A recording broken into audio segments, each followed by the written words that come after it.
services to help them grow and bloom. The time by Sagicor Bank is 7 o'clock. Let's delve deep into the issues. We'll take you beneath the surface. Greetings and salutations. My name is Orville Higgins and it's another edition of Fan Central.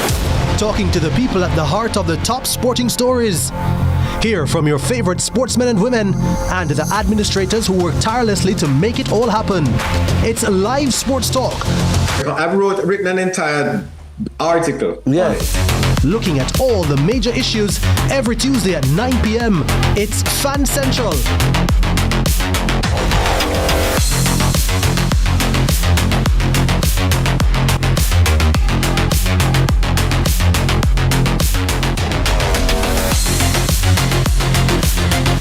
Tune in to Lead Story, weekdays at 6 p.m. Hosted by Jody Ann Quarry.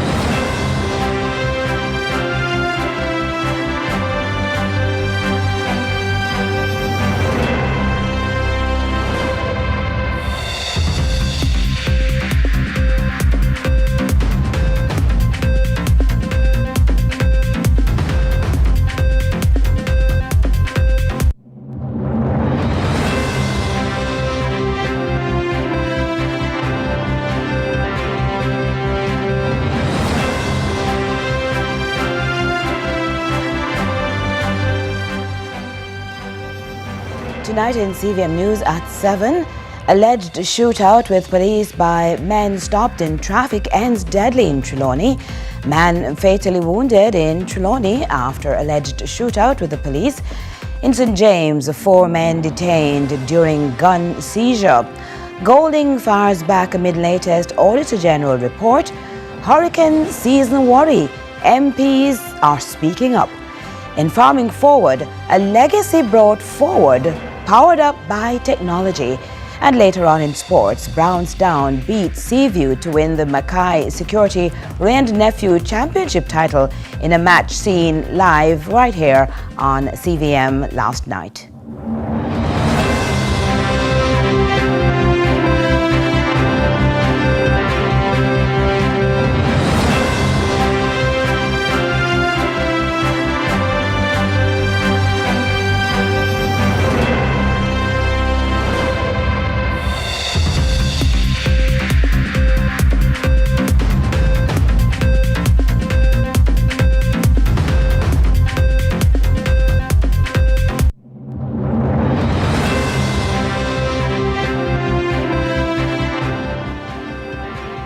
Hello from Kingston, Jamaica. This is CVM News at 7 for Sunday, March 17, 2026.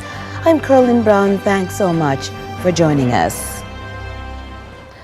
The death of a St. James resident Sunday in the Granville Square has triggered greater criticism of the police. Locals say there was no need for the crime fighters to shoot the woman who died behind her steering wheel. Meanwhile, in St. James, the police have taken issue with comments made by a politician in the parish who described the January 1 shooting of 3 persons as murder.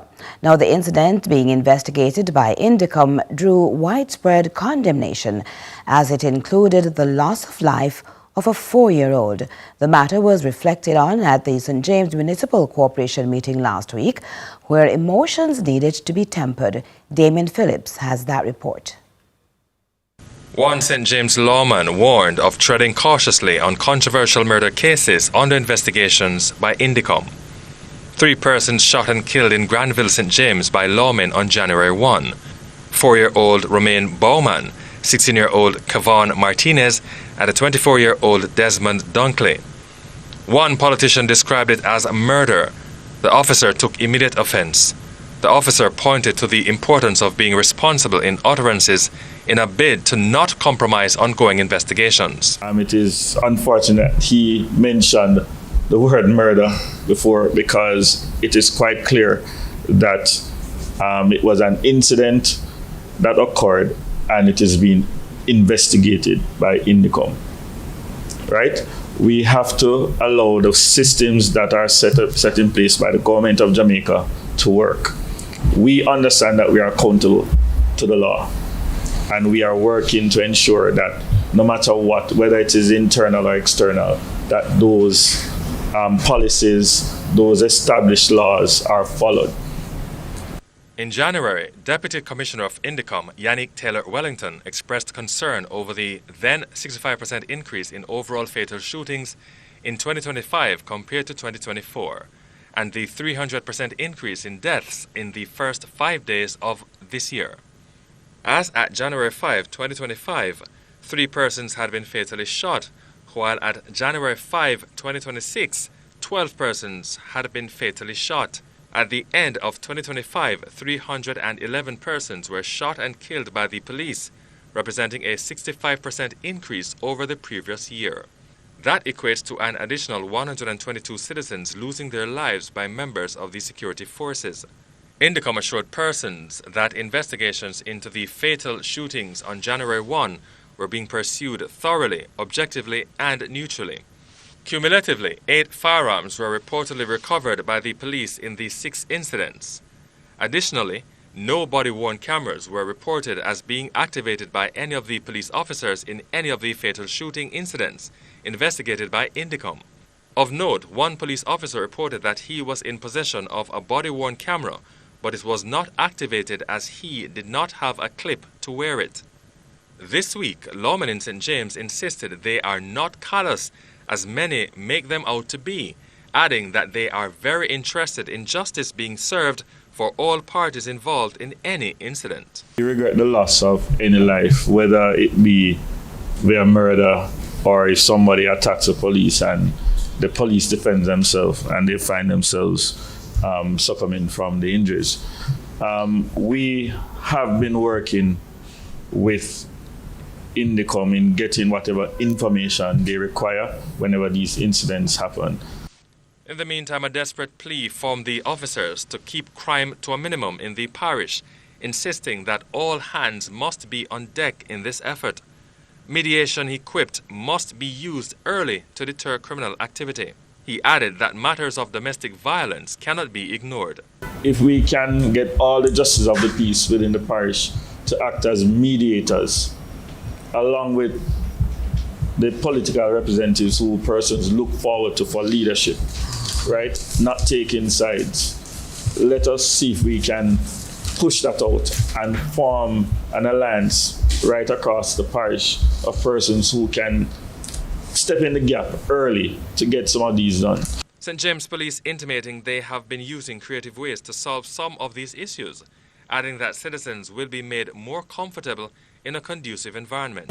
We are looking forward to getting a domestic violence center. For CVM News, I'm Damon Phillips. In Trelawney now, a deadly confrontation unfolded Saturday after police officers acted on intelligence that men linked to a robbery in Stonebrook Estate earlier were gathered in Hague, another community in that parish. Reports are at about 7:30 p.m. a resident was accosted outside her house by 4 armed men who removed cash and several items from the house. A vehicle matching the description from that robbery was later spotted in Hague and signaled to stop. Information reaching our newsroom are several men who exited the vehicle, along with men who were in another vehicle which was parked nearby, opened fire on the police. The lawmen returned the fire.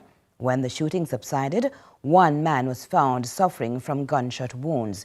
He was rushed to hospital where he later died. His identity has not yet been released and investigations are ongoing.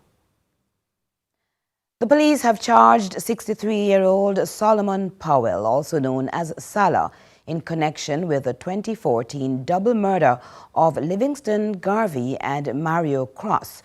During the incidents on the Dyke Road and the Highway 95 in Portmore, St. Catherine, Powell was 50 at the time. He was captured following a manhunt, including raids across Kingston and St. Catherine. Authorities say the case proves that no matter how much time has elapsed, justice can still be served. 4 St. James men are now behind bars following a police operation and the resulting seizure of a firearm and ammunition. According to reports, police carried out an operation at a house on Hillview Close in Rose Heights, St. James, when a room was searched and a knapsack found inside. An Intratec 9mm with no serial number and a magazine with 11 rounds of ammunition. The men, ranging in age from 18 to 54, have been taken into custody.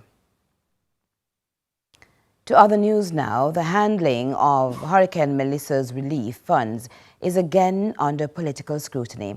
The opposition leader is among the latest, raising concerns after reviewing the Auditor General's report.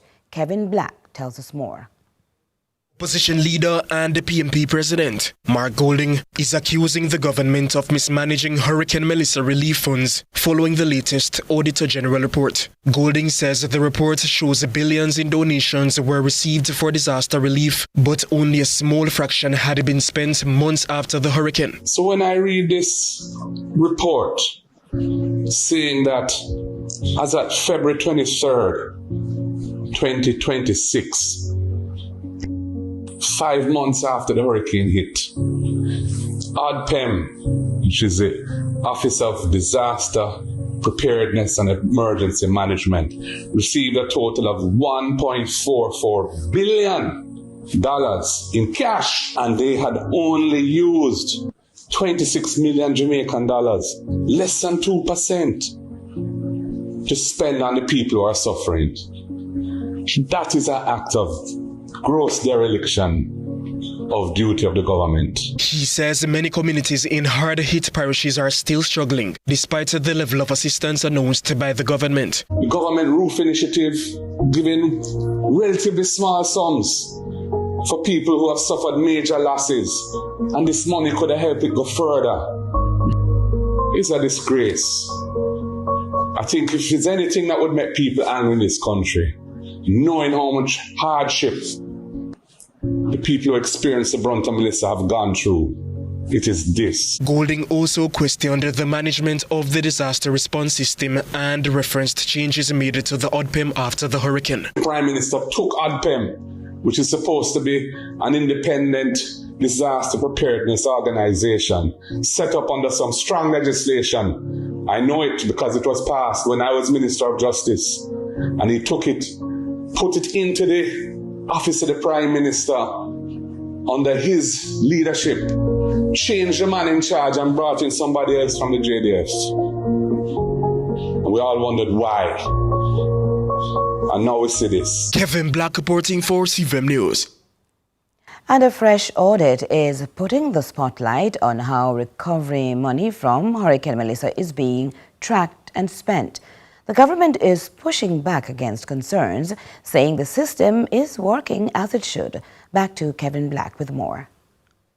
The government is defending its handling of Hurricane Melissa recovery spending following questions raised in the Auditor General's real-time audit report. Government Senator Marlon Morgan says the administration has taken a careful approach to managing donor funds and recovery projects following Hurricanes Beryl and Melissa. There is some $67 billion that the government has earmarked in relation to support to certain critical sectors, not least the Ministry of Health, the Agriculture Ministry, to support the retooling of our farmers and provide assistance to our farmers. Morgan also defended the government's support of the Jamaica Public Service Company, saying quickly restoring electricity was critical for communities and businesses. So you can appreciate how your economy is likely to grind to a halt, particularly in some sections of the island when they are out of electricity, because electricity is what powers your shops, it powers your hairdressing salons,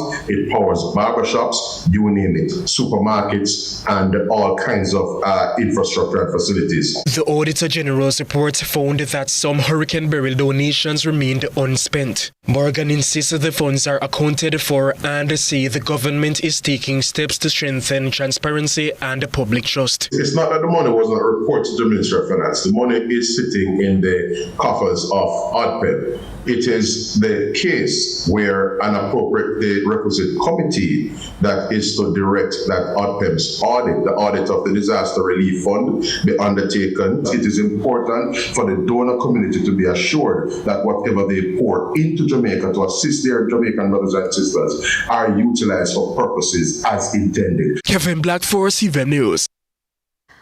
From the classroom to the House of Representatives, questions are again being raised about how Jamaica treats its most spoken language. A recent exchange in Parliament has triggered a wider conversation about culture, representation, and national identity.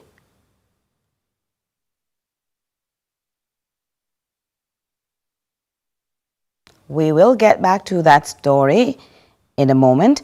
Now, the stretch of road leading into Falmouth known for welcoming thousands of cruise ship visitors each week is now under scrutiny. Residents and business operators are pointing to safety and environmental concerns. Now, just meters from the iconic Falmouth sign on Foreshore Road, where tourists regularly stop to take photographs, old motor vehicles, scrap parts and garage operations have left little room for motorists to maneuver. In addition to the traffic hazards and health concerns, the complainants say it's an eyesore along one of the town's main entrances. In response, the National Solid Waste Management Authority, the NSWMA, says enforcement teams have started issuing notices and crane operations to remove the old vehicles are expected to begin soon. And now, from the classroom to the House of Representatives, questions are again being raised about how Jamaica treats its most spoken language. I get up this afternoon to make my first sectoral speech for my portfolio. Hold on. Standing orders. And I think you are fully aware.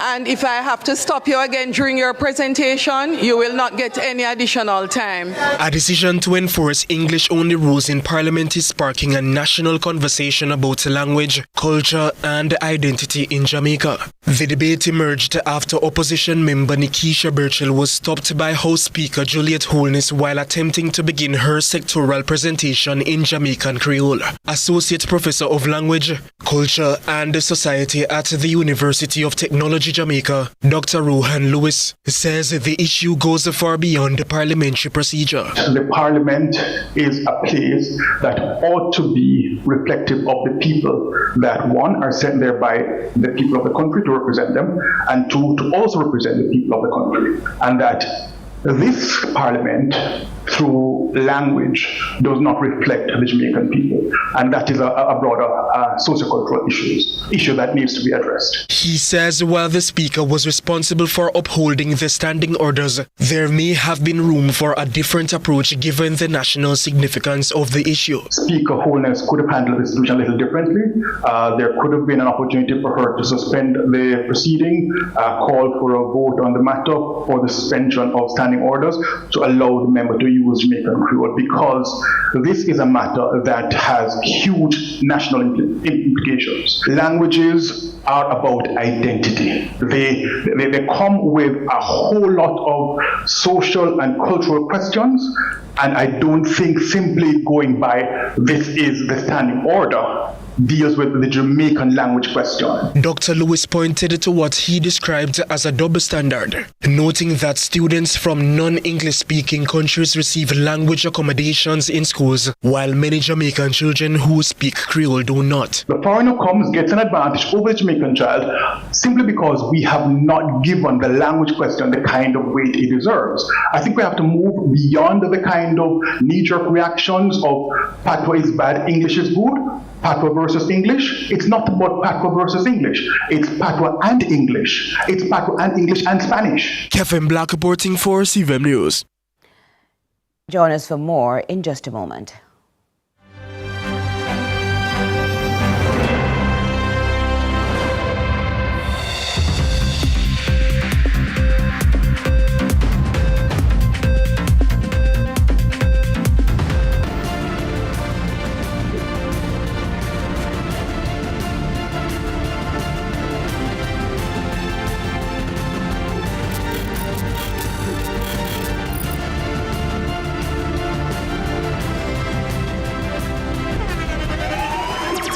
The internationally acclaimed On Stage with Winford Williams. At a new time, Saturdays at 8 p.m. on CVM TV. So much more than entertainment. Tune in to Lead Story. Weekdays at 6 p.m. Hosted by Jodianne Quarry.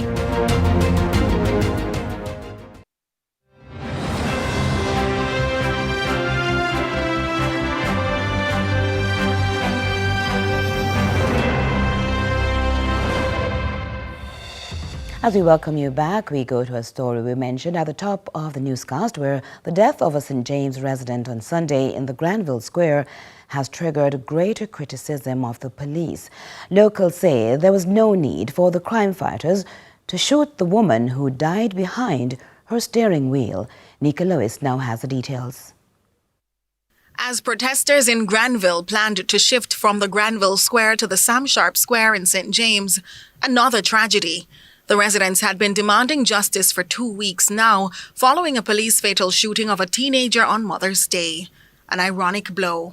A woman locals identified as Latoya Bulgin, also called Buju, was shot and killed in this black van in the driver's seat. Give them driver's license and check your two man. Two in the argument, then they just jump in a vehicle and shoot him, you know. So she was actually sitting in the driver's seat? Yeah. They took her driver's license? Yeah, man, check him out, man. Look at it? Yeah, man. After which she was shot? After it. And you were right there when it happened? It's all right. Only last week, the St. James Police reported concerning levels of violence against women in the parish, citing growing number of female deaths under tragic circumstances. Locals fear this is enough to see residents departing from their usual support the police have been celebrating. Not so much stand, you know. Police can kill people and come to solve whether they're right or wrong. We don't know what going on. Something must be done. There must be a process, a way of dealing with things. Criminal or no criminal, life's a life. A life is a life, brother. You can't take life as you feel like, and you give life. A woman, let you know what she do. She have a gun, what she do. She's in their process. Last week was one, this week is the next one. Yeah, it's all full. It's a lady, brother. You can't kill a woman. Yeah, you can't kill a lady, brother. I don't know what happened, but you can't do that. You can't handle it more better than that. Last week was one, and this week is the next one. So. People are more fed up.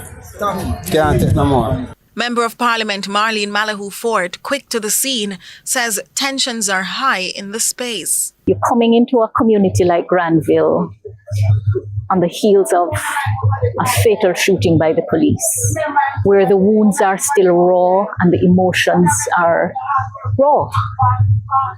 You have to be very, very careful. Always we have to preserve life. You know, I make no apology. I stand on the side of the law. And so when the footage is accessed, I expect that action will be taken swiftly, because the citizen want to know that they can trust the system, and already the trust is very low. So I'm expecting. Nika Lewis, CVM News. It's now time for Farming Forward. Turning days of work into hours is how a Jamaican broiler farmer in St. Catherine describes the incorporation of an industrial scolder and plucker into his business, a legacy once manually operated by his father. Now, while automation is a big plus, he also credits good management practices for moving the poultry operation from 500 to 3,600.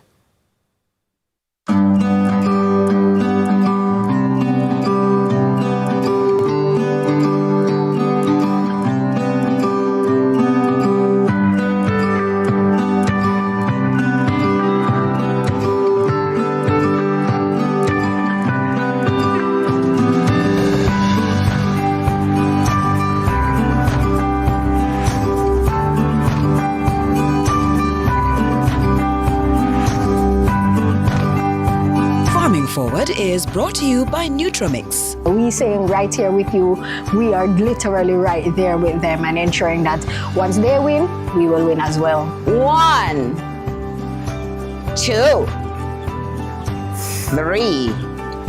That's technology at work. This is an element of automation at work on a broiler farm. It may seem like luxury, brushing aside hands-on care. But for Kenoy Blair, it's efficient, hands-off control. I can be on the road right now and I can just take my phone, turn on the fan if the time is too hot. I can actually set it at a schedule to turn on at a certain time whenever there's the temperature is either rise or stuff. Much easier, and importantly, building on the legacy of his father's once manually operated smaller business. Basically, it's a one-man operation, but you know, my father is older and I don't really want to put a lot of work on him.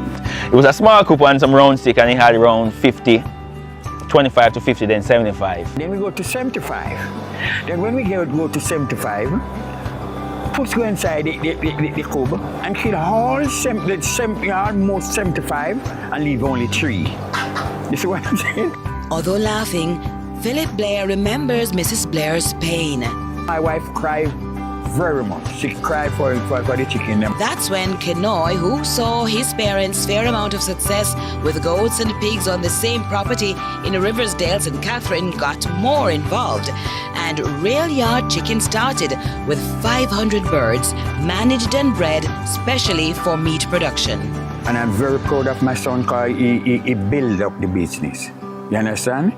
Daddy said you showed from an early age the interest in just doing what he does, and you've actually lifted the standard. Mm-hmm. Yeah. Daddy bought me a little goat, you know.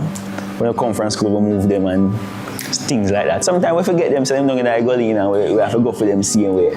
But those kind of venture kind of nurture a young man a certain way that, you know, you don't take things for granted. You know, you appreciate what you have and at least try to make some improvements going along. You've made a big improvement, massive, you've gone big. Mm-hmm, mm-hmm. And you see, the thing is, you know, when Beryl hit, I had an aspiration. I said, in 3 years' time, I'll get a generator, a solar, and a truck. But I got all of those in 1 year. 1 year time. What pushes you? Freedom. I used to work, well, I only had 2 jobs in my lifetime. And I used to be a car salesperson. And that kind of taught me that being comfortable, sometimes being comfortable is being bad. You know, just like the lobster. If the lobster gets uncomfortable, he has to mold from that shell and get a new one. So I felt uncomfortable, and I say, you know what, I have this in the background running, why not try, go at it full time? So I did a little planning, put my money aside, and said, you know what, this at least can hold at least, say, 6 months, so I can juggle. And then here we are.